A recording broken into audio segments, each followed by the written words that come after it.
Let's build some stairs and picture frame them. I built this fort last winter and I've needed stairs ever since.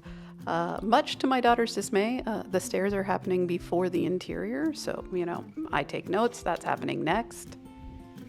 As with all good projects, prep work makes or break the project, so I'm leveling this across 2 planes so that I could put down my paver stone. I just had pavers laying around so that my stairs don't have wood to dirt contact. Stairs are naturally intimidating. They're just kind of a complex thing to do. I've been around great craftsmen that I've seen struggle make stairs. So I chose to make the simplest form I can think of, which is a box on a box. You have to add a lot of blocking in order to accommodate the picture frame. When I say I built the fort, let's be honest, we built the fort. This is my brother showing up. I asked him to come and kind of check my methodology for doing the 45s. I was a little nervous about the 45s.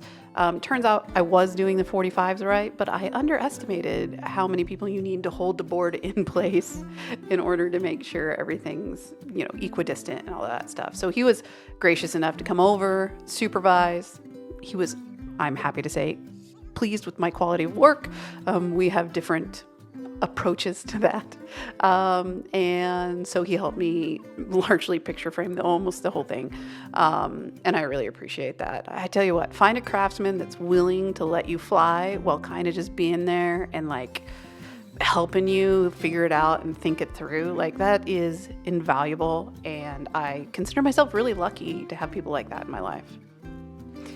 I have been fortunate enough to level up my craftsmanship over the last couple years, and one of the things that really changed for me is dry fitting everything. It used to be do the calculations and measure and cut and do all that, and now I am not embarrassed to dry fit something, mark it visually, make sure everything looks good before I cut. I know it seems like a trivial thing, but it's really helped me level up.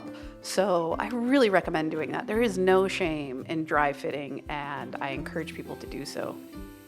To that point, these boxes that are the individual steps, they stayed floating for a while. They weren't affixed until I was sure about everything, and that really helps as well.